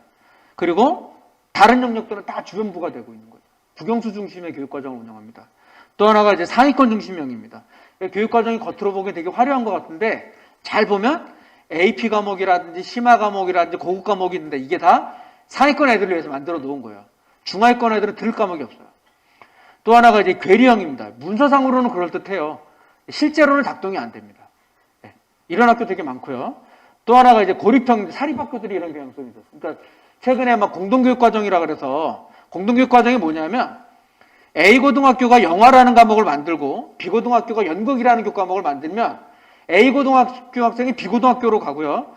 B고등학교 학생들이 A고등학교로 가서 수업을 듣는 거예요. 이게 이미 꽤 오래전부터 시작이 됐고요. 최근에 온라인 공동교육과정이라는 것들이 같이 들어와 있거든요. 이런 것들이 이제 이미 이루어져 있는데 이런 흐름들이 반영이 안 되고 있어요. 그러니까 이런 것도 뭐가 있는지도 몰라요. 이런 학교들이 있다. 이렇게 봐야 될 것 같고요. 그러면 이제 앞으로 교육과정 대입은 어떻게 바뀔 거냐? 이제 옛날 같았으면은 우리가 국어를 본다. 그럼 화작하고 언매, 언어와 독서 문학 이걸 다 들었어야 돼요. 근데 요번에 바뀐 거는 뭐냐면 공통과정이 있고요. 공통과정이 있고 선택과정들이 지금 나와 있거든요. 그러니까 이건 뭐냐면 국어를 다 한다고 하더라도 얘를 듣고 둘 중에 하나만 들어도 된다는 얘기거든요. 근데 이게 이제 앞으로 대입체제가 어떻게 바뀔 거냐와 연동되는 얘기일 텐데요. 제가 봤을 때는 공통교육과정을 필수 공통으로 잡아주고 2학년 때 필요로 하고 있는 과목을 한 과목 정도를 만약에 잡아준다라고 하면은 이 수능과 고교학점제가 충돌하지 않아요.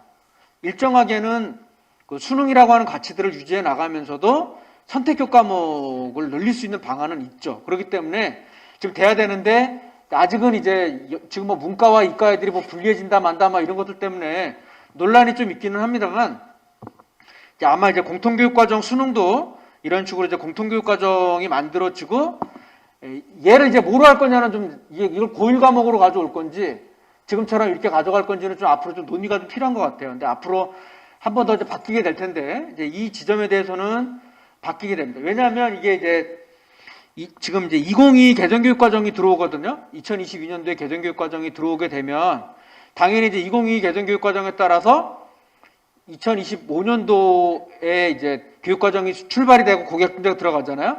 그럼 2028년도부터 수능이 또 바뀌게 됩니다. 그러니까 교육과정이 한번 바뀌고 고교학점제가 들어오게 되면 수능이 2028년도에 바뀌기 때문에 이 수능 체제를 어떻게 가져갈 거냐는 이제 연구 중입니다.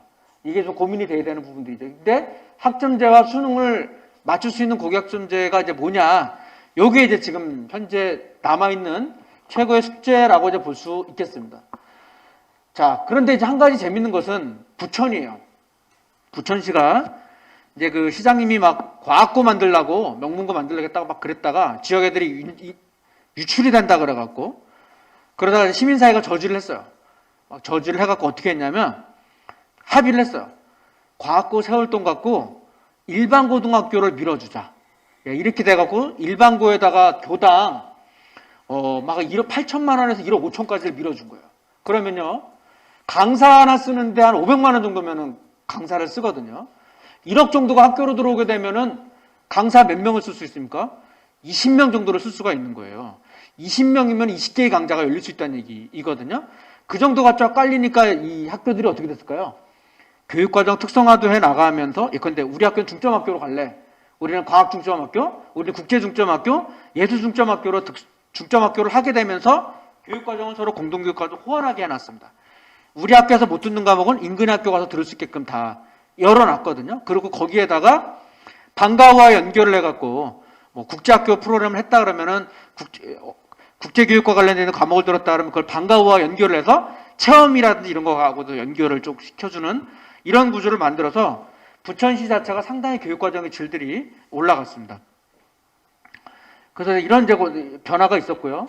세종시 같은 경우가 이제 캠퍼스형 공동교육과정이라고 해갖고 이미 이제 그 개별학교에서 열기 어려운 과목들을 딱 교육청이 열어주고 있어요. 지금 이제 충북교육청도 이제 앞으로 교육청에서 이런 과목들을 열어줘야 됩니다. 이런 이제 준비 작업들을 지금 과거에 이제 교육지원청이 고교 업무를 안 맡았는데 최근에 이제 고등학교 업무를 이제 교육지원청이 이제 맡기 시작을 하면서 이런 이제 준비를 지금 하고 있거든요. 그래서 아마 앞으로 개별학교가 열기 어려운 과목들은 이런 이제 지역 차원에서 열어줘야 된다 이렇게 볼 수 있겠습니다. 그래서 이런 과목들을 쫙 다 열어주는 거예요. 그러니까 이제 이런 과목들을 이제 학교에서 열기가 어려운 과목들을 이제 지역사회 차원 안에서 이렇게 아이들이 듣게 되는 거를 통하니까 대입이 어떻게 될까요? 결과가 잘 나오는 거예요. 왜냐하면 이제 이게 나중에 이제 진로와 연결했을 때 내가 국제경제학과를 가겠다, 국제정치학과를 가려고 했는데 이런 과목들을 들었어요. 그러면 이 친구는 이제 상당히 우위에 설 가능성이 상당히 있게 되는 것이죠. 이런 이제 관점에서 상당히 있는 거고요. 최근에 이제 지자체 쪽에서도 이런 이제 고교학점제를 대비해서 여러 가지 지금 움직이고 있습니다. 지금 이미 교육청만 움직이는 것이 아니라 지자체도 움직이고 있는데 왜 움직일 수 있는 근거가 뭐냐? 이겁니다.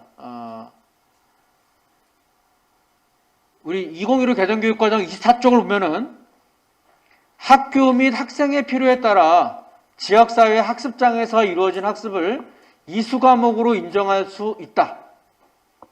그러니까 예를 들면 저희 교원대학교에 융합연구소가 있거든요. 그러니까 융합이라고 하는 교과목을 가르치기가 어려우면 선생님들이 못 가르치면 대학하고 연결을 하면은 거기에 그 석박사 인력들이 있어요. 그런 분들이 학교로 오거나 아이들이 대학교에 와서 수업을 들을 수가 있다는 얘기이거든요. 이런 구조들을 잘 만들어줄 필요가 있다는 거. 이렇게 되면은 경기도는 이미 이제 이거를 계획까지 다 세워갖고 지금 올해부터 실행을 하고 있는데요. 그러니까 이제 지역사회 학습장이라는 개념을 잘 발굴해 나가면 지역에 있는 대학이라든지 뭐 NGO라든지 사단법인이라든지 지자체의 평생교육기관 여기를 지정을 해주게 되면 선생님들의 힘만으로 안 되는 과목들을 교양 과목이라든지 이런 과목으로 만들어줄 수가 있거든요. 아니면 이제 전문 진로 선택 과목으로 만들어준다든지 이렇게 풀면은 좀 일종의 교육 과정이 상당히 풍성해질 수가 있겠다 이렇게 보는 거죠. 그래서 이미 돌아가는 학교들을 보면은 거의 뭐 70에 300개 가까운 교과목을 열어주는 학교에다가 5에서 10명이 열어도 원래도 교과목을 열어주고 있습니다. 그리고 무학년 수업을 하고 있어요.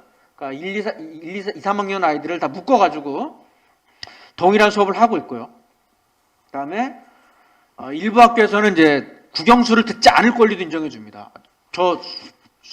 다른 과목 들을래요? 그러면 그렇게 하라고 인정을 해주는 거예요. 그리고 이제 이제 교과목까지도 열어주고 있어요. 교과목을 아예 개설해 나가고요. 다만 과목은 다 통일해 줘야 되겠죠. 왜냐하면 통일해야 교과목을 열어줄 수가 있기 때문에 그렇습니다. 자, 그래서 이제 앞으로 이제 상당히 변화가 올 텐데요. 그러면 이제 교육과정은 이제 평가와 졸업이 같이 맞물려 들어가야 되는데 왜 그러면 25년이냐? 25년의 기준은 이거예요. 이 출석 일수와 졸업 기준, 우리 한국 사회의 정서상 얘가 기준을 못 따랐다고 유급하는 거에 대한 부담이 있잖아요. 그러니까 이 부분은 25년도에 하겠다라는 거고요. 다만 22년도부터 가겠다라는 거는 뭐냐면 이 교육 과정의 다양성을 보장해 주는 거 있잖아요. 이거는 지금도 이미 하고 있는 데가 많거든요. 이때는 이건 이미 시작되었다 이렇게 봐도 됩니다. 고교학점제가 25년도에 가는 게 아니라 이미 시작이 된 겁니다. 이미 시작이 된 거고 다만 졸업 기준으로 가져가는 이 부분만 2025년도부터 시작이 되는 거니까 28년도부터 이제 뭐 유급이 나올지 안 나올지 모르겠어요. 아마 그렇게 되겠다 이렇게 보는 것이죠. 그렇기 때문에 이미 이런 변화들이 오고는 있는데요. 이때 이제 제가 봤을 때 중요한 것 중에 하나는 교육과정의 거버넌스입니다. 그러니까 이제 이 하나의 교육과정을 만들어 나갔을 때에도 교육과정위원회라는 것들이 일단 있어야지 되는 거고요. 또 우리 선생님들의 역량도 좀 있어야 되는 거고 요구조사를 제대로 해라라는 거죠. 학생들이 어떠한 진로를 원하는지 어떤 과목을 듣기를 원하는지 이런 것들을 정말 제대로 해서 교육과정 학운이 거쳐가지고 만들어 나가야 되는데 이러한 이제 교육과정 설명회라든지 요구조사라든지 이런 것들이 너무 형식적으로 되고 있다는 게 문제거든요. 이걸 제대로 좀 앞으로 이 과정을 학교 자체의 관점에서 정말 제대로 만들어 나갈 필요가 있겠다라고 봐야 됩니다.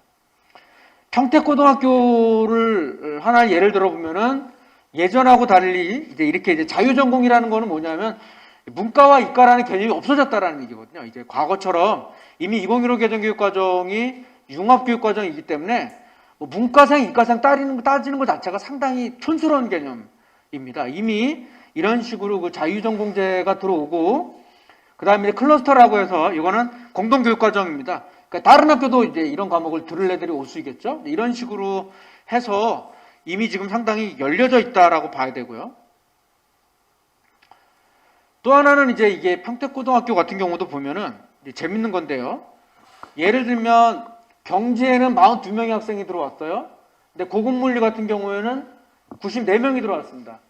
그런데 화학 2 같은 경우에는 8명이 들어왔어요. 중국어 2가 7명이에요. 그러니까 예전 같았으면 우리가 40명이면 40명 기계적으로 학생들을 배정을 했는데, 이게 아니라 어떤 과목들은 94명이 듣는 과목이 있고 7명이 듣는 과목이 나올 수도 있다. 그러면 이제 이게 공간하고도 연결이 되죠. 앞으로 이제 공간에 있어서 대규모 학생이 들을 수 있는 공간도 있어야 되고요. 소인수 학생들이 들을 수 있는 과목도 교실도 있어야 돼요. 너무 횡한 데 가서 들으면 안 되니까 이런 차원 안에서의 공간도 이제는 다변형 공간이 좀 많아질 필요가 있겠다. 이 학점제에 맞춰서 공간도 좀 설계가 돼야 되고, 두 번째로는 애들이 그러면 이제 대학교 때는 공강이라는 게 있잖아요. 중간에 뭐 강의 없는 때 쉬도 쓰는데 우리의 고교 체제에서는 공강이라는 개념을 허용을 안 해줍니다. 9시부터 그냥 쭉 동시에 시작해서 동시에 끝나야 된다라는 이 부분인 건데, 그러면 이제 만약에 공강이 들어온다라고 하면 얘가 있을 데가 어디 있겠냐라는 거예요. 어딘가 쉬거나 뭐 활동할 수 있는 공간이 있어야 되는데, 이런 공간들도 앞으로 좀 열어줄 필요가 있지 않을까, 뭐 이런 이제 고민들을 하게 되는 거고요. 갈매고등학교 같은 경우가 예전에 우리가 배웠던 과목하고 상당히 달라요. 예를 들면 이게 연극이라든지 문예창작 인문과 같은 과목들이 들어와 있죠. 예체능 하겠다는 아이들이나 이제 이런 과목들이 들어와 있고요. 심지어는 이 음식 조리와 같은 식품과 영양, 뭐 영양사 되겠다는 친구나 조리학과 가겠다는 친구들은 이런 과목을 들을 수가 있거든요. 심지어는 텃밭가꾸기라는 과목도 들어와 있어요. 이제 이런 이제 과목들이 특히 아주 의미 있는 과목이 이런 거죠. 우리 지금 충북의 서정고등학교가 이런 지역에 예라는 과목을 하고 있는데요. 저는 이런 과목들을 정말 많이 만들어내야 된다. 여기에 마을을 통한, 마을에 의한, 마을을 위한, 그래서 이제 마을에 관한 그런 교육을 통해서 마을의 역사, 그 마을의 어떤 그 전문가분들도 좀 모시고 그렇게 해서 우리 지역의 어떤 프로젝트 활동 같은 것들 해보는 거죠. 뭐 재래시장을 한번 살려보는 어떤 프로젝트를 해본다라든지 이런 어떤 과정 해봤던 아이들이라면 지역에 대한 애정이 있지 않겠습니까?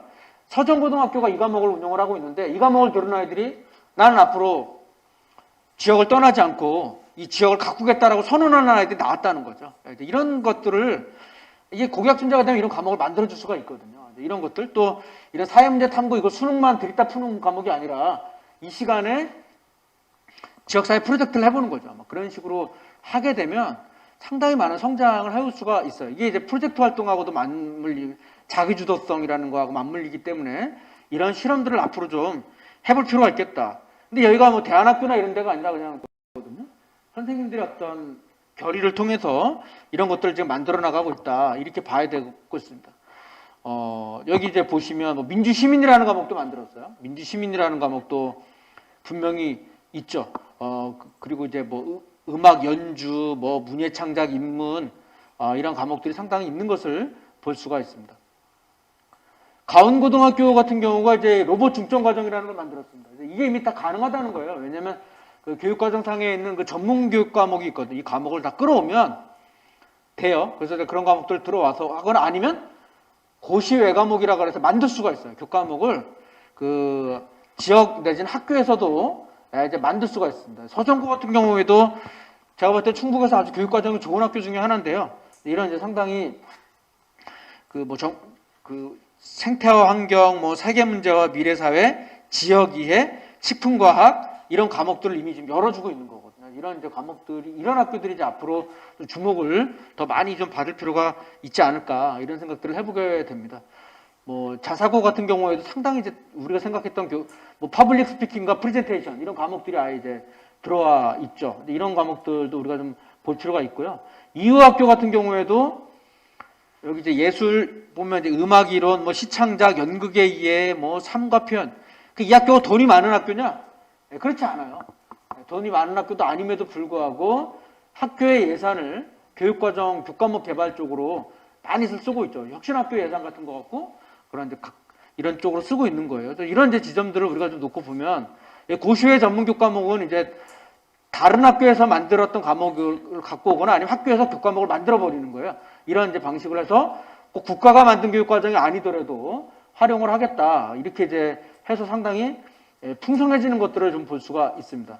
다만 입시가 궁금하죠. 그럼 어떻게 될 거냐 이런 문제가 있는데 이런 학교들은 입시의 경우에는 선택을 아예 해요. 그러니까 나는 아예 수능으로 가겠다. 그럼 이제 수능으로 올인을 하는 거고요. 나는 교과 내신으로 가겠다는 내신으로 가고요. 학종으로 가겠다는 아이들은 학종에 맞춰갖고 교육과정을 설계합니다.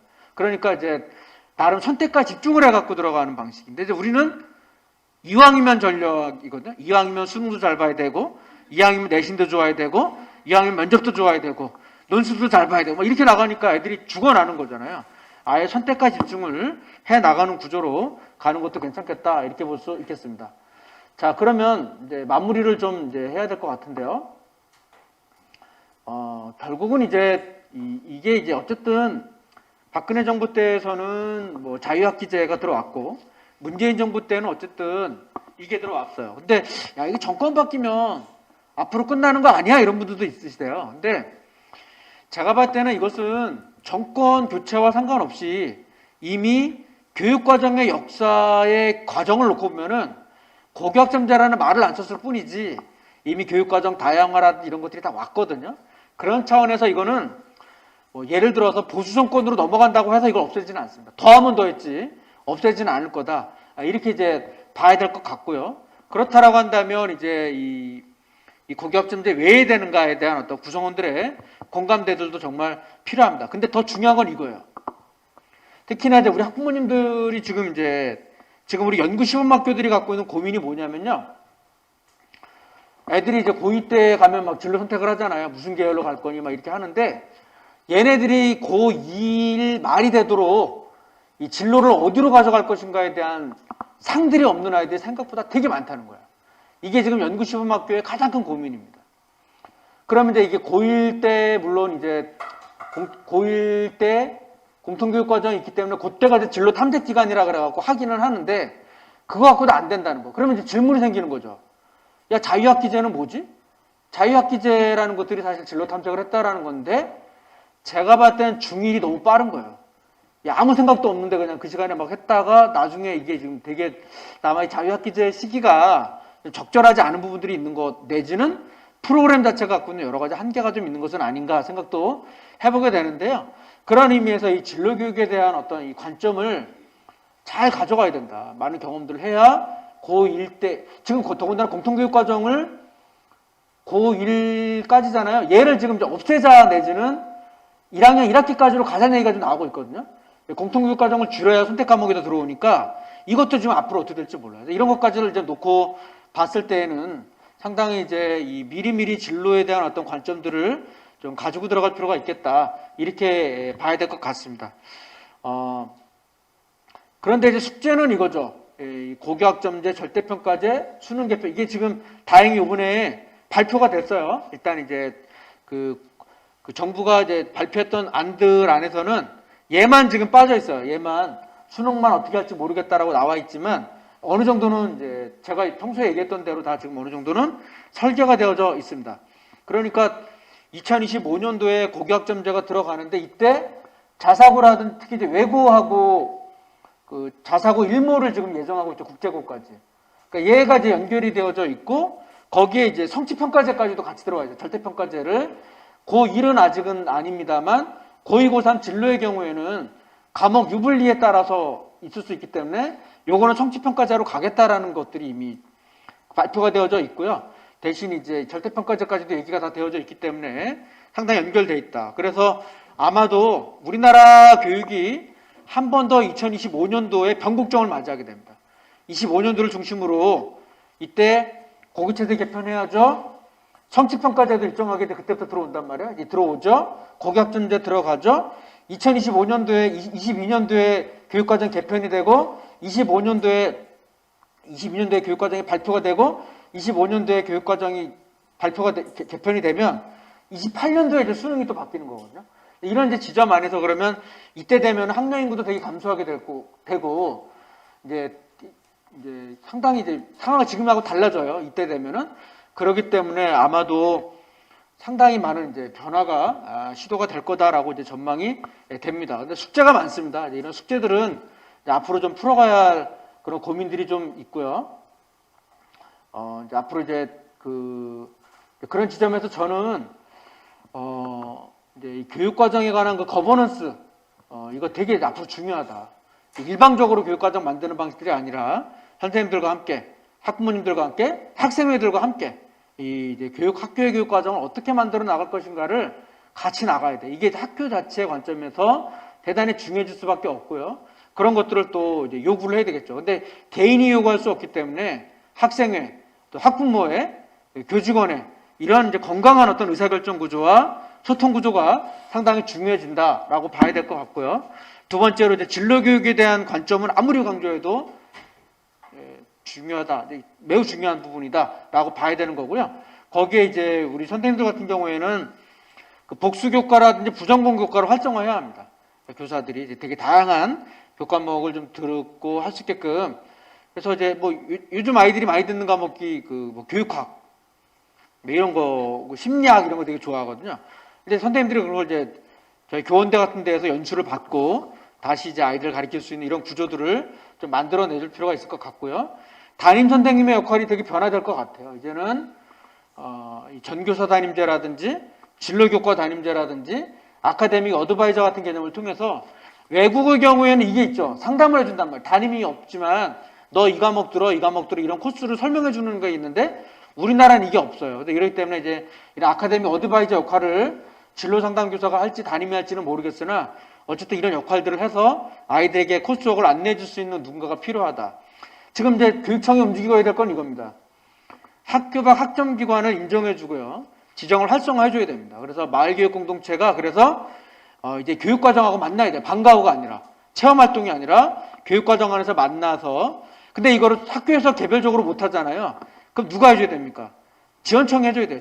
지원청이 발굴해내고 지자체와 연결해갖고 해나가고. 이미 그래서 이미 오산이라든지 순천이나 시흥 이런 데는 벌써 발빠르게 이 고교학점제를 대비해서 우리 지자체가 뭘 할 건가 이걸 지금 연구하고 있고 막 포럼을 지자체가 주도하고 있어요.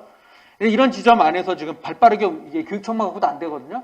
같이 좀 노력을 해나갈 필요가 있겠다. 이렇게 이제 봐야 될 것 같습니다.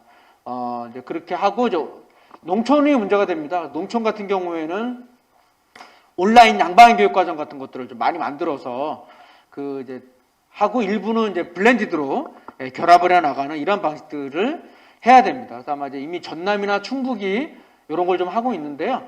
아마 좀 이 지역의 어려움들을 온라인 양방향으로 좀 묶어내야 되지 않을까 이런 생각이고요. 그 다음에 또 하나는 지금 이제 갈매구도 그렇고 아이들에게 이제 교과목이 무슨 과목인지를 모르잖아요. 교과목 안내서가 필요한 거예요. 이제는 안내서 충분히 나눠주고 이 과목의 특성은 이런 거야. 뭐 이런 것들이 설명이 되는 그런 안내가 돼야 아이들도 내가 이런 과목 이 과목을 들으려고 그러면은 이런 거 해. 이런 얘기가 이제 가능하겠죠. 아마 이런 것들도 좀 필요할 것 같고요. 대입의 경우에는 이게 되게 중요합니다. 이 모집 단위별 특성화 전형을 많이 해야 돼요. 그러니까 이제 국문과를 가겠다라고 하면 수학을 요구할 게 아니라 기본 수학이면 되는 거고 기초 수학이면 되는 거고 공통 수학이면 돼. 대신 국어와 관련돼서는 이러이러한 과목을 들었으면 좋겠어. 우리 그런 친구에게 가산점 줄게, 우대 줄게라는 거가 들어와 줘야 돼요. 이게 들어오면 됩니다. 근데 지금 진로 선택 교과목에 대해서 이제 대학교가 어떻게 반영을 할 거냐? 이게 지금 관건인 건데 하나는 이제 상대 평가화하는 데가 있어요. 이거를 그러니까 이제 아예 얘를 다시 상대 점수로 전환해서 받아주는 데가 있고 아니면 A, B, C 이랬을 때 A 몇 점, B 몇 점 그냥 말 그대로 그렇게 해주는 데가 있고 세 번째는 정성적으로 특기사항이라든지 이런 쪽을 중심으로 해갖고 보는 그런 데가 있는데 이제 앞으로 이제 이런 진로를 들었던 이런 선택교 과목을 들었던 아이들이 대학교를 갔을 때 일정하게 연결되는 구조를 만들어내야 이게 이제 좀 의미 있게 작동이 되지 않을까 생각들을 해보게 됩니다. 그래서 저는 이제 앞으로 한 번 더 가려고 그러면은 수능 반영 교과목을 최소화해야 된다. 수능 반영 교과목이 너무나도 많아지게 되면은 수능도 다 들어야 되고 학점제까지 같이 가야 되니까 아이들도 힘들고 선생님들도 힘들고 정신이 없습니다. 이 지점 안에서는 아마 이거에 대한 다음 차기 교육과정 개편과 대입체제 개편 안에서는 수능 반영 교과목을 최소로 하겠던가 아니면 수능 1, 2로 나눠가지고 1은 객관식으로 하되 뭐 이렇게 두루두루 기본 소양을 보게 하는 거고 2를 논술 진로형 논술 개념으로 해서 국제과학 예를 들면 국제계열이다 그러면 국제계열에 맞는 논술 문항을 내게 한다라든지 뭐 공학이다 그러면 공학에 맞는 어떤 뭔가가 있을 수 있겠죠. 아마 그런 방식으로 할 수도 있겠죠. 아마 그런 어떤 뭔가를 고민해 나가야 되겠다라고 봐야 되고요. 대입 전형은 단순해야 합니다. 예를 들면 수능으로 갈 애들은 수능만으로 보는 거예요. 그리고 교과로 보고 가거나 학생부 종합전형으로 가는 경우에는 수능 최저 등급을 빼야 됩니다. 아니 대폭 완화하면 돼요. 그러면 수능에 대한 부담을 줄여줄 수가 있거든요. 그리고 이제 딴 걸 할 수 있게끔 해주겠죠. 아마 이런 것들도 우리가 좀 앞으로 고민해 볼 필요가 있지 않을까. 거기에 이 교육청과 지자체의 지원 기능이 상당히 좀 있어야 되고요. 무엇보다도 개별 학교 갖고는 답이 안 나올 수가 있어요. 농촌 같은 경우는 답이 안 나옵니다. 그렇기 때문에 지형대의 학교 간의 어떤 연대 이런 것들이 상당히 중요하다. 이렇게 이제 볼 수가 있겠죠. 그래서 이걸 위한 어떤 총력들을 좀 모아야 된다. 그리고 학교만 쪼는 방식들이 아니라 구조를 좀 바꿔줘라. 예를 들면 교사들 중에서 복수 전공했어요. 그 임용고사 가산점 주라는 거죠.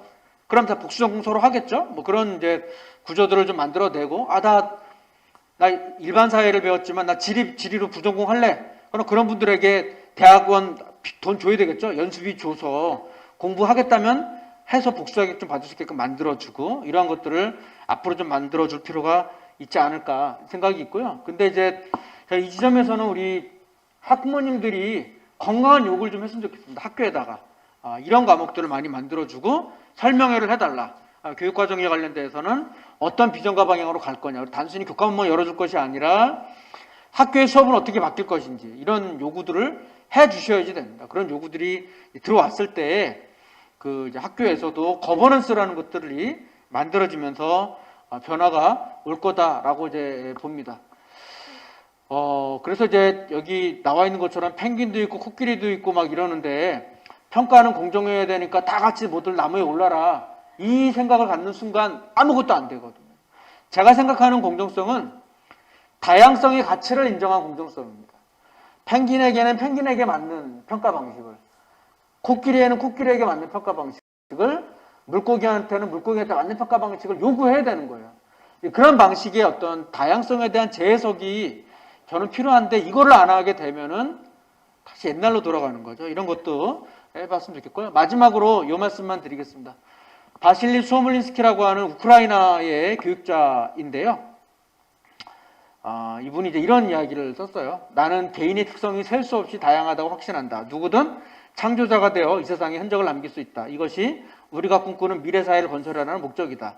바람에 날리는 먼지처럼 어떤 사람도 아무것도 아닌 사람이 되어서는 안 된다. 아이들은 한 명 한 명 빛나야 한다. 어마어마하게 많은 별들이 하늘에서 빛나는 것처럼이라고 하는 이 이야기처럼 이 정신을 우리가 앞으로 미래교육에서 잘 살렸으면 좋겠다라는 말씀을 드리면서 마무리를 하도록 하겠습니다. 경청해주셔서 감사합니다.